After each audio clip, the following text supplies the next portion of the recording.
Bismillahirrahmanirrahim. Assalamualaikum warahmatullahi wabarakatuh.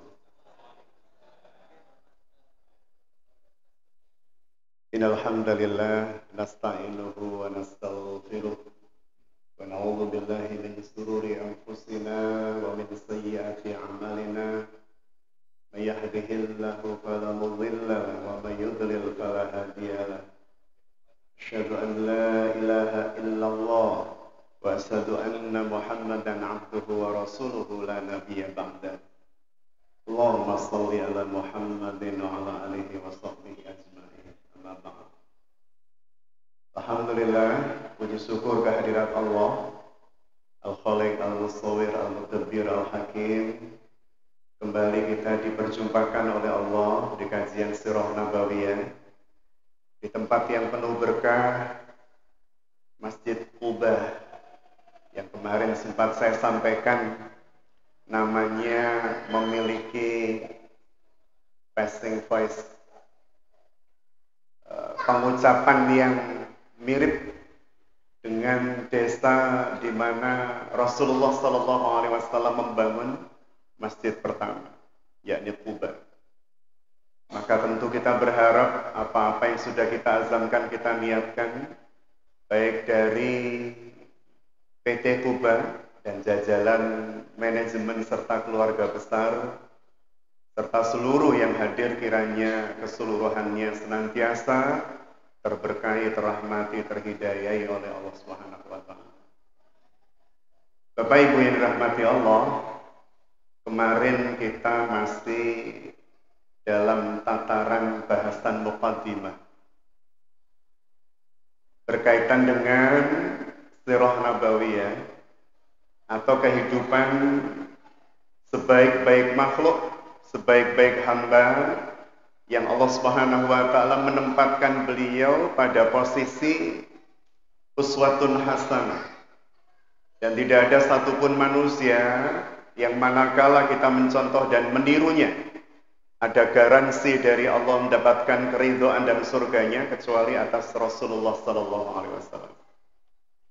Artinya siapapun mereka, sehebat apapun kekuasaannya, seluar biasa apapun ilmunya, jika tidak jalur kepada Rasulullah SAW, maka tidak pantas dan tidak layak bagi kita untuk mencontohnya. Yang kedua, Bapak Ibu yang dirahmati Allah, mengkaji Sirah Nabawiyah itu bagian dari keharusan untuk kemudian panjenengan kula sami bisa mendapatkan gambaran yang utuh dan lengkap tentang Al-Quranul Karim, bagaimana dia diaplikasikan. Menyandar pada kalimat ibunda kita Aisyah radhiyallahu anha ketika beliau ditanya oleh salah seorang sahabat tentang kehidupan Rasulullah SAW. Dan jawaban dari ibunda Aisyah adalah jawaban yang pendek, singkat, tetapi mencakup keseluruhan makna. Kata ibunda kita Aisyah radhiyallahu anha, kana khuluquhul Quran. Jadi kalau ditanya seperti apa Rasulullah SAW itu, kehidupannya seperti apa Rasulullah SAW itu, kepribadiannya, maka kata ibunda kita Ummul Mukminin Aisyah radhiyallahu anha, beliau menyampaikan kana khuluquhul Quran. Ya, Rasul itu Al-Quran. Perilaku Rasul itu ya penterjemahan atau pengaplikasian Al-Quran. Sehingga kehidupan beliau yang kemudian kita kenal, para mu'arrikh kemudian menulisnya, membukukannya dalam bentuk tarikh atau Sirah Nabawiyah, menjadi sesuatu yang niscaya untuk dipelajari karena dia merupakan tafsiran terbaik dari Quran. Perilaku Rasulullah Sallallahu Alaihi Wasallam. Yang kedua itu. Yang ketiga, Bunda Ayah, Bapak Ibu yang dirahmati Allah, kita tahu bahwa kehidupan Rasulullah Sallallahu Alaihi Wasallam ini kok unik karena langsung ditarbiyah dan proses tarbiyahnya itu terkurikulum dari langit. dari Allah Subhanahu wa taala. Ketika kemudian beliau hadir, lahir, dan pada saat beliau lahir, masyhur di kalangan para mu'arrikh, meskipun ada pendapat majhul, pendapat yang asing, mayoritas pendapat yang masyhur menyebutkan bahwa ketika Muhammad bin Abdullah ini lahir, sang ayah sudah wafat. Jadi 2 bulan ibundanya hamil Rasulullah, hamil Muhammad bin Abdullah, sang ayah wafat di Madinah. Tetapi ada sebagian pendapat majhul, pendapat yang asing di kalangan para mu'arrikh, bahwa Rasulullah sempat ketika lahir itu ayahnya masih ada, 2 bulan berikutnya baru wafat.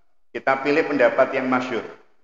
Jadi kita ambil rujukan kita untuk kajian sirah nabawiyah ini paling tidak 3 yang paling masyhur, muktabar, terpercaya.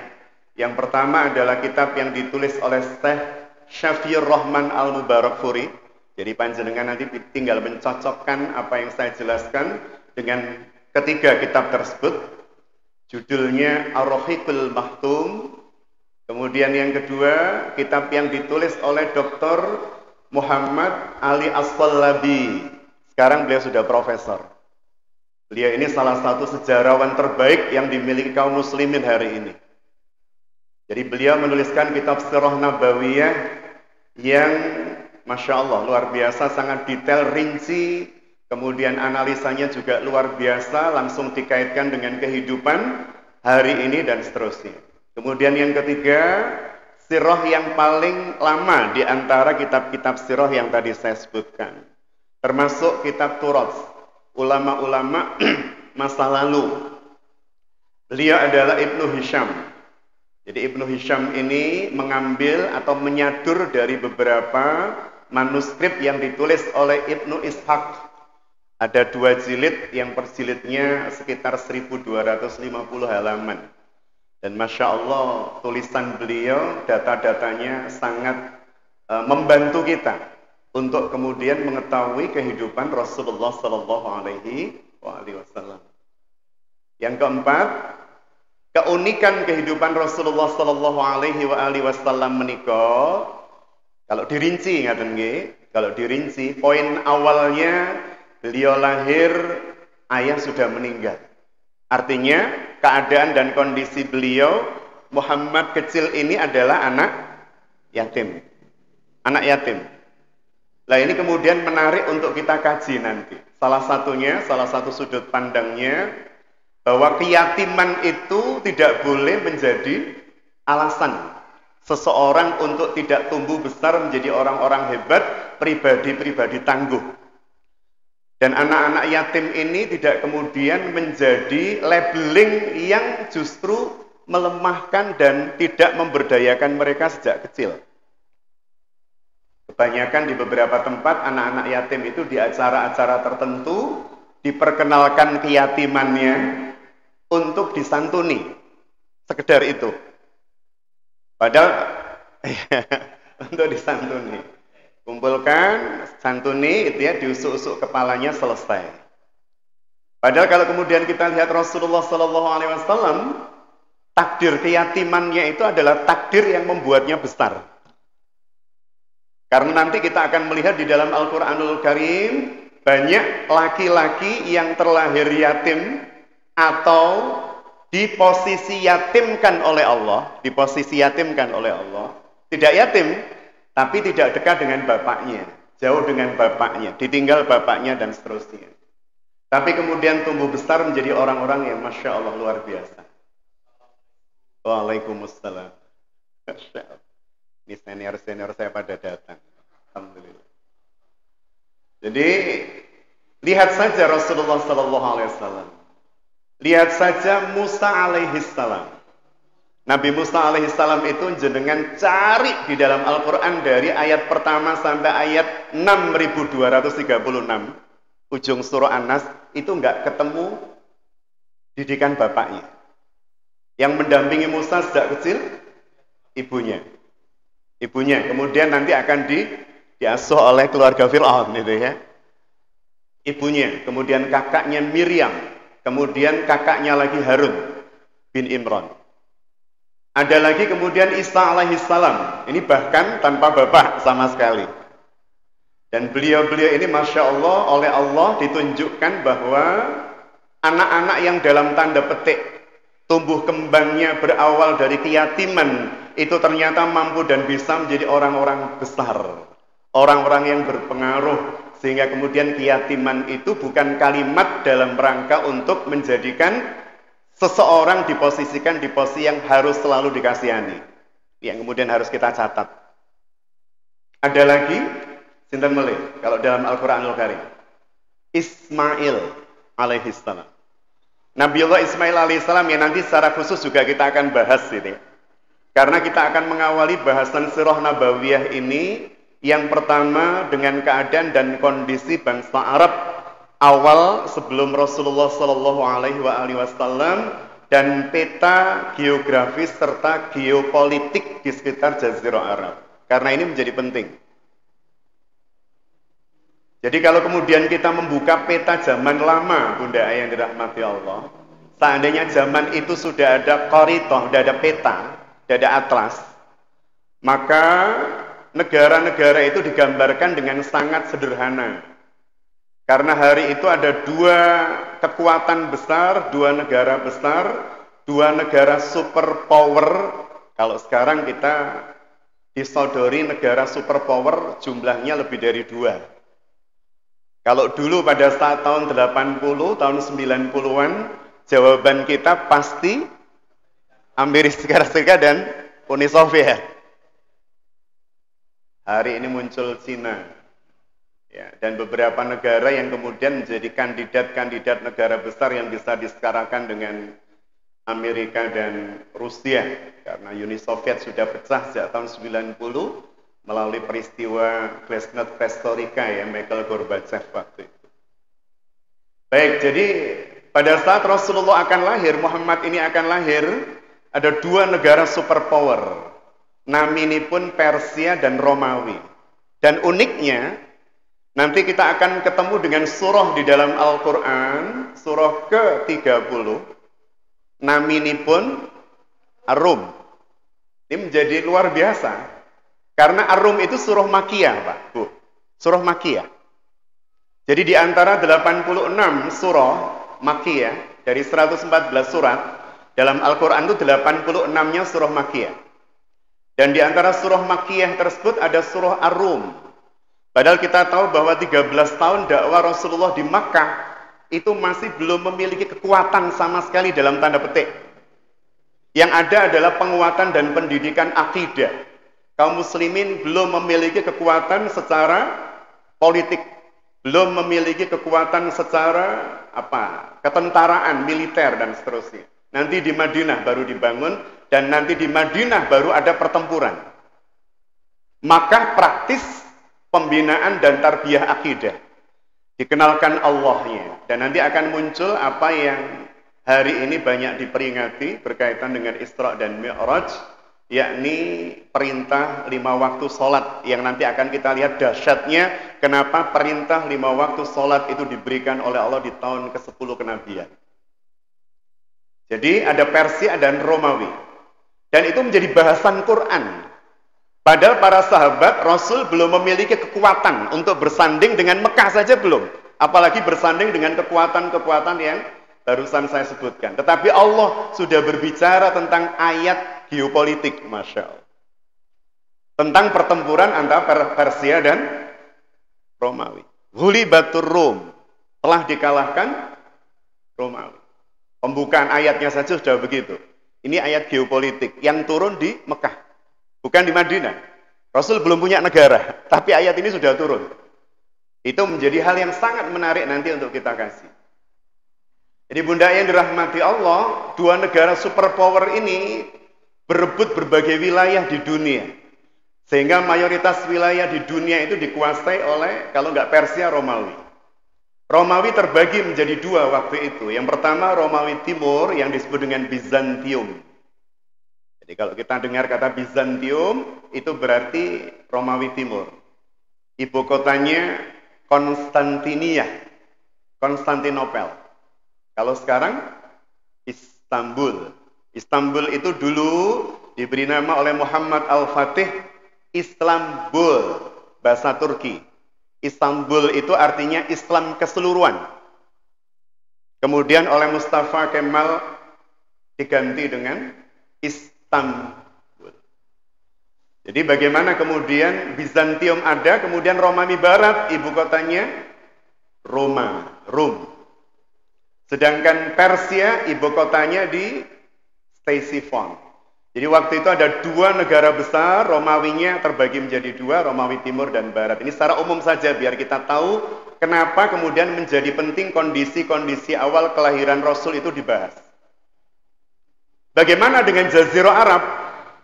Jazirah Arab terbagi menjadi tiga. Bagian utara, Syam. Jadi kalau panjenengan melihat peta, saya sebut bagian utara itu bagian atas Jazirah Arab. Itu Syam. Syam itu sekarang terdiri dari 4 negara. Rumien naminipun Syam. Sekarang, kalau kemudian kita lihat Syam itu terdiri dari Yordan, Lebanon, Suria, Palestina. Itu dulu jadi wilayah, satu wilayah namanya Syam. Jadi kalau kemudian disebutkan di dalam surah Quraisy, ya, bahwa perdagangan yang dilakukan oleh kaum Quraisy itu di waktu-waktu yang dingin dan panas, ya, sita di dalam waktu-waktu yang dingin itu kalau dingin ke Yaman, kalau panas ke Syam. Musim dingin ke Yaman, musim panas ke Syam. Dalam surah Quraisy. Dan itu yang pertama kali menggagas konsep berdagang musim dingin ke Yaman, musim panas ke Syam itu namanya Hashim bin Abdumanaf. Sinten Hashim? Hashim menika buyutipun Kanjeng Nabi. Muhammad bin Abdullah bin Syaibah. Syaibah itu Abdul Muthalib. Nama aslinya Syaibah. Muhammad bin Abdullah bin Syaibah bin Hasim lah menika. Hashim ini apa? Kakek buyutnya Rasulullah sallallahu alaihi wasallam. Ini yang dulu menetapkan perdagangan kalau pas musim dingin ke Yaman, ke selatan. Dari Mekah ke selatan, kalau musim panas dari Mekah ke utara ke Syam. Baik, jadi wilayah Jazirah Arab Syam itu dikuasai Bizantium.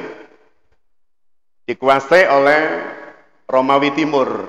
Nanti akan dikuasai Persia secara bergantian. Pertempurannya di sini. Kemudian yang kedua, ini ada Syam, kemudian ada Hijaz. Paling gampang kalau kita bilang Hijaz itu Makkah Madinah. Ada Taif, ada Khaybar, ada Madain Ula, itu semuanya masuk Hijaz. Jadi kalau di atas itu Syam, Hijaz, setelah itu Yaman. Syam diperebutkan Romawi sama Persia. Di bawah, paling bawah Yaman, gengoten. Yaman itu juga diperebutkan oleh Persia dan Romawi. Yang menarik kenapa Hijaz enggak? Yang menarik kenapa Madinah dan Mekah itu tidak dilirik penjajah. Tidak dilirik bangsa-bangsa besar untuk diperebutkan. Maka para mu'arikh kemudian memberikan penjelasan kepada kita. Dan ini ternyata Masya Allah, desain Allah justru di tempat yang tidak dijajah Persia dan Romawi, disitulah dilahirkan seorang utusan Allah Nabi. Jadi nanti yang namanya Makkah Madinah ini kenapa tidak menarik untuk dijajah oleh Syam dan Romawi? Yang pertama amargi sumber daya alamnya tidak menarik, Pak. Hari ini Hijaz itu menarik karena minyak diketahui ada. Dulu sama sekali tidak menarik. Karena daerah subur, kalau kita bicara Jazirah Arab, disebut daerah paling subur itu ya Syam. Wabil khusus Palestina, yang seluruh jenis buah hari ini ada dalam tanda petik. Saking suburnya Palestina. Kemudian yang kedua Yaman. Yaman ini kok suburnya Masya Allah. Bahkan Allah secara khusus membahas tentang kondisi Yaman itu dalam satu surah. Namanya Saba. Saba. Saba ini adalah nama seorang raja yang kemudian wilayah ya, yang kemudian dijadikan sebagai sebuah kerajaan.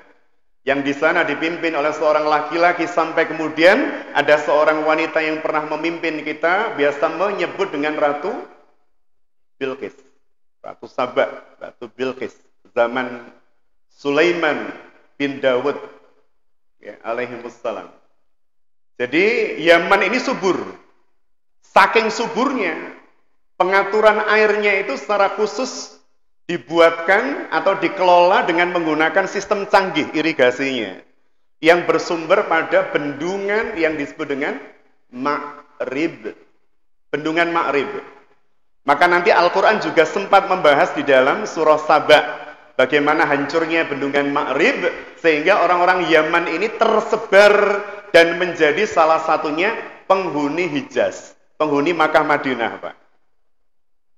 Jadi orang-orang Arab itu dibagi menjadi 3. Kalau kita berbicara tentang orang-orang Arab, maka terbagi menjadi 3. Yang pertama disebut dengan Arab Ba'idah. Ba'id. Aduh. Arab Ba'idah itu adalah keturunan Arab yang dianggap sudah musnah. Tidak ada kelanjutannya. Karena Allah menghukum mereka dengan lengkingan suara keras dan hujan batu, yakni kaum Thamud dan kaum Ad. Demikian pula dengan Sodom, kaumnya Nabi Hud, Nabi Lut, Nabi Saleh. Jadi ini adalah Arab Ba'idah. Kemudian yang kedua ada Arab Baqiyah. Arab Baqiyah ini dibagi menjadi 2. Yang pertama adalah Ariban, yang kedua adalah Musta'riban. Jadi yang pertama itu bangsa Arab asli yang menghuni Hijaz, Makkah, Madinah. Dari mana mereka? Dari Yaman. Keturunan siapa? Yaman itu ada 2 keturunan besar, Qattan dan Kahlan. Jadi dari sini kemudian termasuk nanti Rasulullah itu bukan Arab asli, Pak. Jadi kalau Arab asli itu bangsa Yaman. Kanjeng Nabi menika keturunan siapa? Kalau ke atas Nabi sinten? Yang paling dekat dengan Rasul Nabi sinten? Kakek moyangnya ke atas. Nabi? Yang paling dekat dengan Rasul? Berarti kan anaknya Ibrahim. Ismail. Rasulullah itu dari Ismail. Setelah Ismail sampai ke Rasulullah menika mboten wonten Nabi, Pak. Mboten wonten. Yang ada itu dari Ishak sampai Isa. Dados ngaten. Kalau ada bagan ya, ini Nabiullah Ibrahim alaihissalam punya 2 putra. Gini mboten? Ada Ismail dari Ibunda Hajar, Sayyidatina Hajar, piantun Jawi dawuh matur Siti Hajar. Kemudian satunya Ishak. Dari Ishak ini anaknya Ibunda Sarah. Sayyidatina Sarah. Sayyidatina Sarah itu wanita tercantik sepanjang masa dan zaman. Begitu kata para mu'arrikh. Makanya dari sini nanti turun laki-laki yang paling ganteng sepanjang sejarah. Dari Bunda Sarah. Cicitnya, buyutnya namanya Yusuf. Jadi dari Ibunda Sarah punya anak namanya Ishak. Dari Ishak nanti turun nabi-nabi banyak. Dari Ishak ini bawahnya ada Yakub. Dari Yakub ada Yusuf. Makanya Rasulullah itu pernah dipuji, Bapak Ibu. Dan Masya Allah ya, Rasulullah itu mengajarkan kita kerendah hatian. Kanjeng Nabi itu pernah dipuji begini oleh para sahabat, ya Rasulullah, sungguh nasab panjenengan itu adalah sebaik-baik nasab. Khairun nasab. Apa kata Rasulullah SAW? Bukan nasabku yang terbaik. Nasab terbaik itu nasab saudaraku Yusuf, kata beliau. Karena Yusuf itu bapak, kakek, dan buyutnya semuanya Nabi, Pak. Yusuf bin Yakub bin Ishak bin Ibrahim. Ini paling keren ini.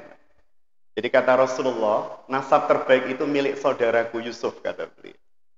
Ketika beliau dipuji oleh para sahabat betapa mulianya nasabmu ya Rasulullah, maka beliau mengatakan nasab terbaik itu milik saudaraku Yusuf. Kalau jenengan kalau sami dipuji, wah jenengan itu keturunan orang-orang luar biasa. Kita langsung alhamdulillah nggih memang nggih duka nggih kula niku nggih.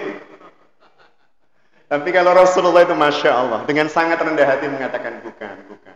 Sebaik-baik nasab itu Yusuf. Nah, dari Nabi Yusuf nanti turun ke bawah para nabi Sampai kemudian Zulkifli, Dawud, Sulaiman, Ilyas, Ilyasa, Yunus, Yahya, Isa. Masya Allah. Ini para nabi yang turun dari sini, Pak. Yakub itu dipanggil oleh Allah dalam Al-Quran dengan laqab atau sebutan Israel. Pak. Maka keturunan Nabi Yakub disebut Bani. Pun clear nggih? Jadi kalau Al-Quran menyebut Bani Israel itu keturunan Yakub alaihissalam. Nah dari Bani Israel, dari Yakub ini kemudian turun ke bawah sampai Yahya, sampai Zakaria, Yahya, Isa. Ini adalah keturunan Bani Israel yang menjadi Nabi dan Rasul terakhir. Pada saat kemudian orang-orang Bani Israel, orang-orang Yahudi, sebenarnya Bani Israel tidak bisa disamakan dengan Yahudi karena ada banyak perbedaan. Jadi orang-orang Bani Israel ini ketika kemudian mereka memiliki Nabi terakhir Isa alaihissalam, di dalam kitab Injil dan di dalam kitab Taurat, panjenengan menawi maos Bibel, meskipun tidak perlu. Bibel itu terbagi menjadi dua, menawi jenengan pernah melihat atau dengar. Ada perjanjian lama, ada perjanjian baru. Old Testament sama New Testament. Perjanjian lama itu Taurat. Perjanjian baru itu yang disebut dengan Alkitab dalam tanda petik. Jadi di dalam Injil maupun Taurat, Allah Subhanahu wa taala sudah mengabarkan tentang akan hadirnya Rasulullah. Maka orang-orang Bani Israel ini yang diklaim Yahudi gitu ya, orang-orang Yahudi ini kemudian melihat di dalam Taurat, di dalam Injil, kira-kira ciri Nabi terakhir, ciri topografi tempat di mana Nabi terakhir nanti turun di mana. Mereka kan kakek, nenek, buyut ke atas terus itu kan para Nabi dan Rasul, sehingga mereka merasa yang terakhir pasti dari Bani Israel, dari keturunan Yakub. Maka mereka mencari mana topografi tempat dan wilayah yang mirip dengan apa yang dijanjikan oleh Allah dalam Taurat maupun Injil. Ketemu wilayah di Hijaz. Di mana tempatnya, di mana letaknya? Di sebuah wilayah yang bernama Yasrib. Maka mereka berbondong-bondong Yahudi ini menuju Yasrib. Untuk apa? Menunggu datangnya Nabi terakhir, sambil ngancem-ngancem Pak kepada bangsa Arab secara keseluruhan, jika nanti Nabi terakhir telah turun, maka dia akan bersama kami mengalahkan kalian. Karena mereka merasa Nabi terakhir itu dari terah mereka.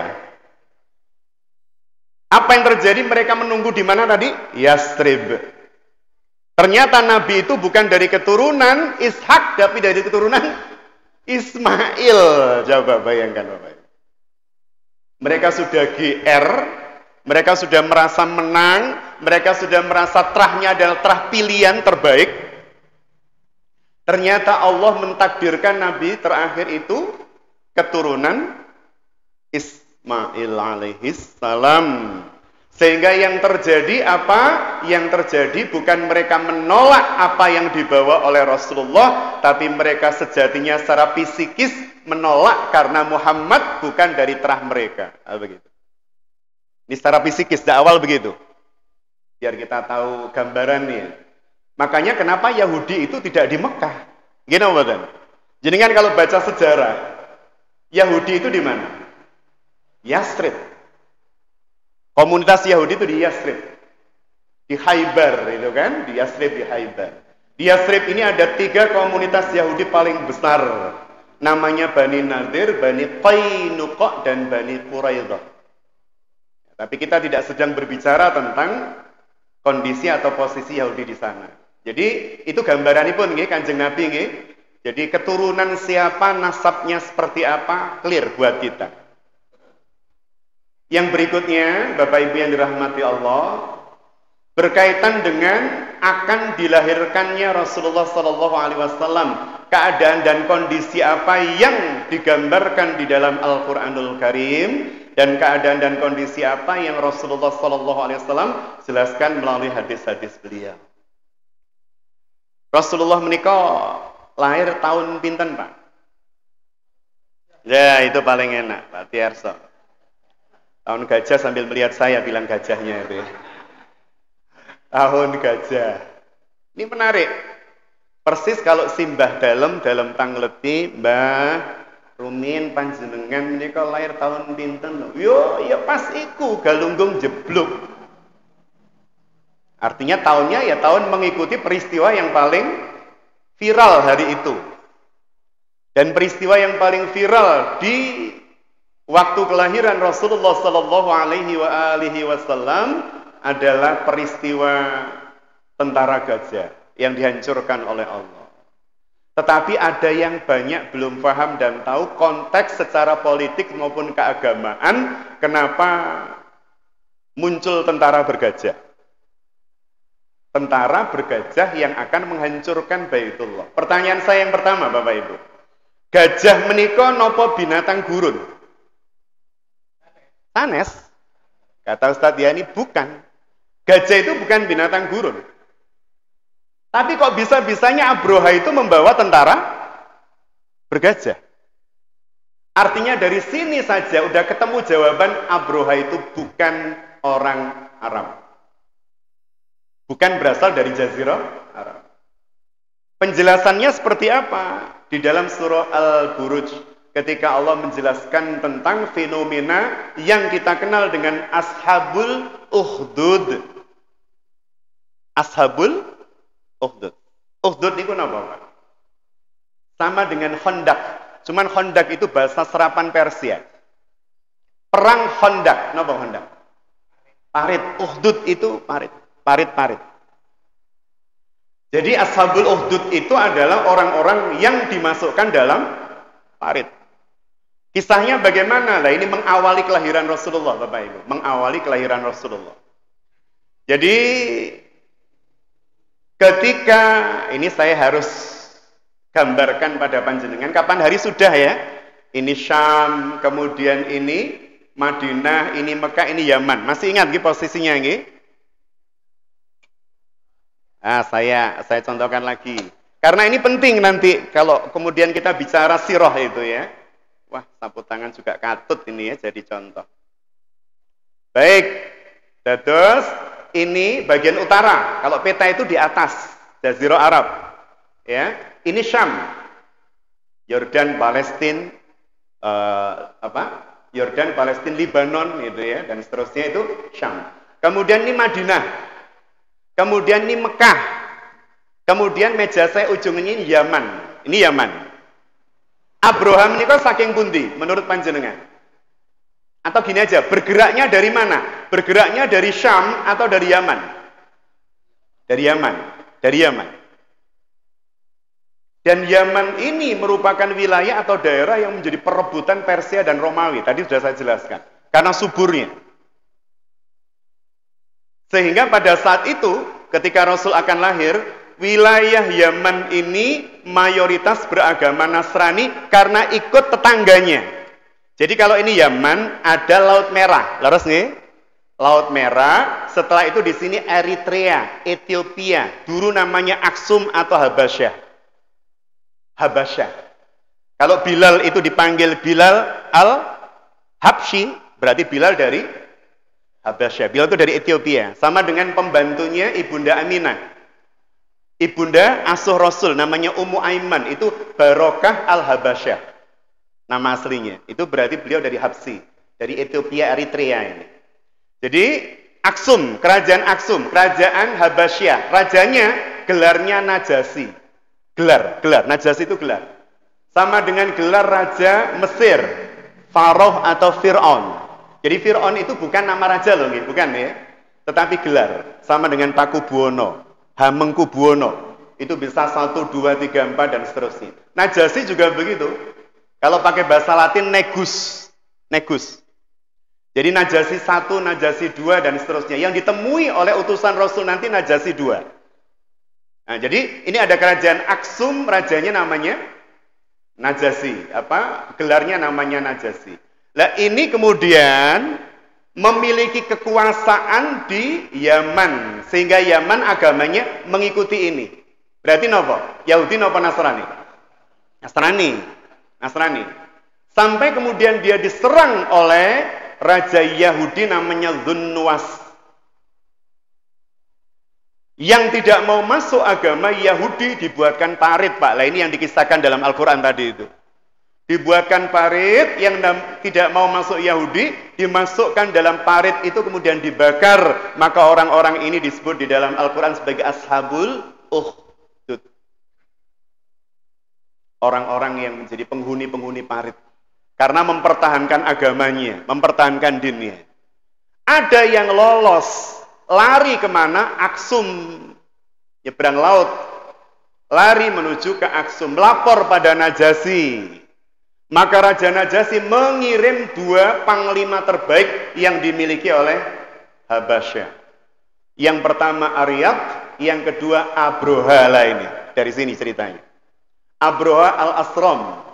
Berarti Abroha itu asalnya dari mana? Habasyah. Dari Aksum. Pun clear nggih? Bukan dari Yaman. Karena gajah itu binatang dari bukan Jazirah Arab tapi Afrika. Jadi Aryad sama Abroha dikirim. Sampai kemudian berhasil mengalahkan Raja Dzunnuwas ini. Maka didirikanlah kerajaan baru yang memimpin Aryad. Aryad digulingkan oleh Abroha al-Asram. Maka Abroha yang kemudian menjadi raja di Yaman. Kenapa kemudian dia pengen menghancurkan Ka'bah? Ceritanya begini. Ini tadi mana, Pak?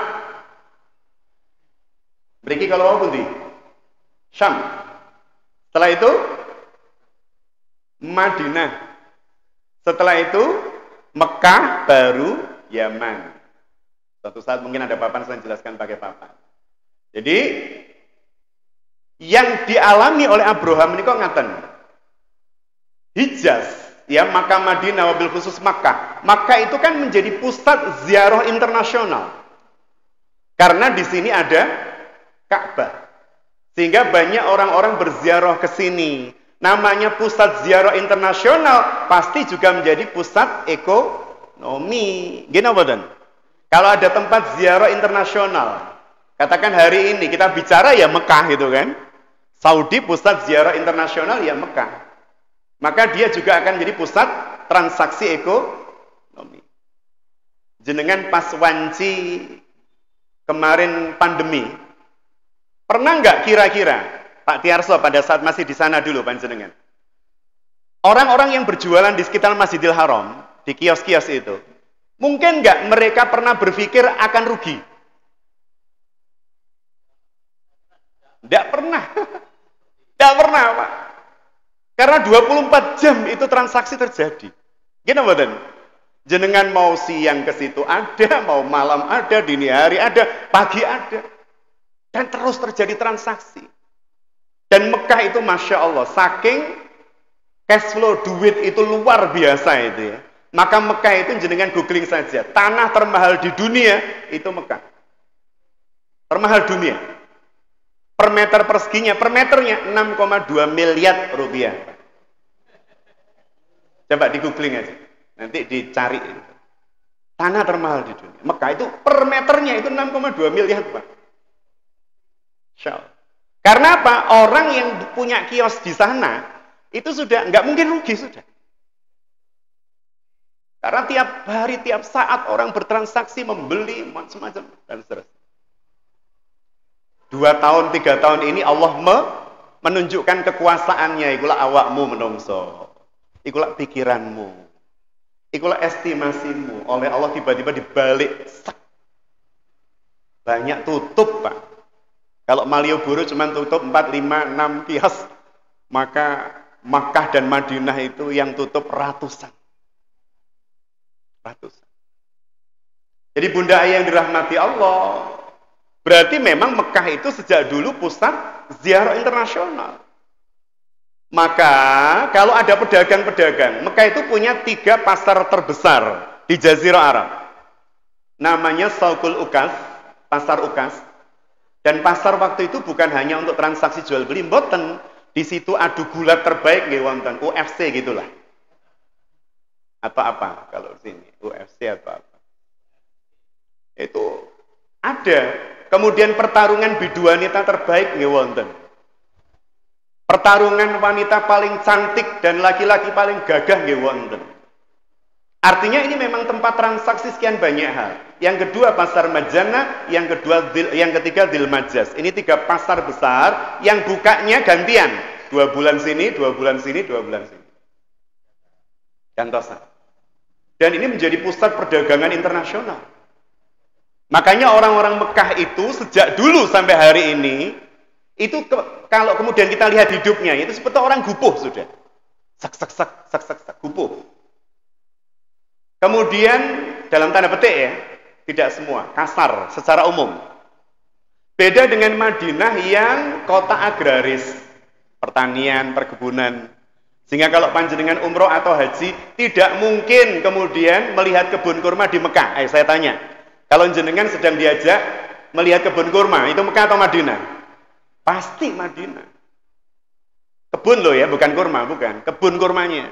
Itu pasti kita akan diajak ke kebun kurma di Mekah. Karena itu kota perkebunan. Agraris, pertanian.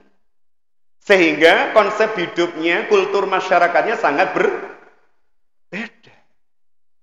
Jenengan kalau nginap di Makkah, jenengan ambil kuat misalnya, kita ambil ekonomi lah. Kuat ya, 1 kamar 4 orang. Kira-kira dapat kunci berapa kalau di Mekah? 1, Pak. Gini, Pak. Masih ingat Pak Tiarso? 1. Tapi kalau kita di Madinah 4 orang, dikasih 4, Pak. Layanannya, cara ngobrolnya, kalau kita tanya enak, Masya Allah. Nanti kita cerita kenapa seperti itu. Salah satunya ini, kulturnya. Jadi Mekah ini pusat perdagangan, sehingga kalau ada pedagang dari Syam menuju Yaman, ini ngelewati Mekah apa bukan? Lewati. Karena ini pusat perdagangan internasional, kira-kira barang-barang, duit-duit itu banyak habis di mana di antara Syam, Madinah, Mekah, Yaman? Mekah. Sehingga kalau ada pedagang Syam itu Pak, nyampe Yaman itu tinggal sisa-sisa. Sehingga Abraham merasa Yaman ini tidak bisa menjadi kota kuat, negara kuat, ekonominya hebat, kalau terus-menerus konsepnya seperti ini, modelnya seperti ini. Duit itu habisnya di clear nggih? Apa yang kemudian terjadi? Maka Abraham mencoba mencari apa yang menjadikan Mekah itu menarik. Pusat ziarah internasional. Ada Baitullah di sana Ka'bah. Maka dia membangun Kanisatul Adim itu, gereja Bahira itu, gereja terbesar itu. Dia membangun gereja terbesar, terindah, terelok. Dalam rangka apa? Agar para penziarah itu lebih tertarik ke Yaman dibanding. Tapi kan Ka'bah itu sejak dulu menariknya bukan karena wajah, Pak. Apa menariknya Ka'bah? Kalau diambil seluruh kiswahnya, kan cuman batu bata saja disusun. Bentuknya segi 4, bukan kubus, karena panjang lebarnya tidak sama, tingginya juga tidak sama. Dan Ka'bah itu modelnya tidak seperti hari ini waktu itu. Hijri Ismail masih belum ada. Hijri Ismail itu adanya kapan? Nanti ketika usia Kanjeng Nabi 35 tahun belum jadi Nabi. Ketika Ka'bah dihantam banjir besar, dibangun kembali, tidak cukup dananya, sehingga bagian yang tidak cukup dananya dibangun bangunan yang setengah lingkaran dengan tinggi kurang lebih 1,5 meter, namanya Hatim itu. Sehingga Ibunda Aisyah itu pernah bilang, saya kok pengen sholat dalam Ka'bah ya. Kata Rasulullah, cukuplah sholat di Hijri Ismail, karena dia adalah bagian dari Ka'bah. Dia itu bagian dalam dulu Pak Bu. Jadi kisahnya Ka'bah itu juga Masya Allah. Nah, ini kita masih sampai Abrahah sudah Isa itu ya, belum lahirnya Rasul. Kalau kita sambung lah ya pada 2 Senin berikutnya. Dan terus intinya seperti itu, Abraham bangun itu Tidak tertarik, orang itu tertariknya pada Baitullah itu karena rumah ibadahnya kok ini. Sejak zaman Ibrahim alaihissalam, bahkan sudah terbangun sejak zaman Adam alaihissalam. Sehingga bagi mereka ini adalah tempat terbaik ziarah dan seterusnya. Di sini dibangun tempat indah, nggak menarik. Tetap di sini. Akhirnya satu-satunya cara, hilangkan Ka'bahnya sudah. Kata Abroha, satu-satunya cara, hilangkan Ka'bahnya. Maka bergeraklah tentara bergajah. Pasukannya dari Habasyah. Maka suatu saat kalau pakai LCD, kita tunjukkan seperti apa gambarannya, pasukannya dan seterusnya. Jadi pasukan bergajah, tentaranya tentara Habasyah, Afrika. Yang kemudian atas izin Allah, atas takdir Allah, ketetapan Allah, tentara tersebut dihancurkan melalui iring-iringan Thayran Ababil. Yang nanti akan kita bahas pada pertemuan berikutnya. Karena Thayran Ababil ini juga kisahnya luar biasa. Bagaimana pertemuan Abroha dengan kakek Nabi, bagaimana diplomasi yang terjadi itu Masya Allah. Kita akan belajar bahwa Rasul itu keturunan orang-orang hebat, diplomat-diplomat ulung. Dan salah satu diplomat terbaik yang dimiliki oleh Hijaz, yang dimiliki oleh Mekah adalah Syaibah bin Hashim bin Abdul Manaf, yang kita lebih kenal dengan nama julukannya Abdul Muthalib, kakek Rasulullah Sallallahu Alaihi Wasallam. Terus itu mungkin Bapak Ibu yang dirahmati Allah, sekilas bahasan kita. Kalau bahas tentang kehidupan Rasul menikah memang butuh sabar ya. Butuh sabar, kajiannya juga akan sangat panjang, tapi Masya Allah ada banyak hal luar biasa yang kita bisa petik dan kita bisa terapkan dalam kehidupan keseharian. Ngatan numin, Insya Allah, karena setelah ini nanti setelah sholat saya harus ke Masjid Al-Ittihad. Hari ini mboten wonten tanya jawab, karena saya lihat Pak Tiarso sudah siap tangannya. Guyon. Senior saya beliau. Insyaallah ngatan nggih, mugi berkas danten, demikian pula dengan Kubah, PT Kubah, seluruh keluarga besarnya, dan kiranya Allah menetapkan kita seluruhnya bagian hamba-hamba yang kelak akan dapat perlindungan Allah dan syafaat dari Rasulullah sallallahu alaihi wasallam. Billahi taufiq wal hidayah. Assalamualaikum warahmatullahi wabarakatuh.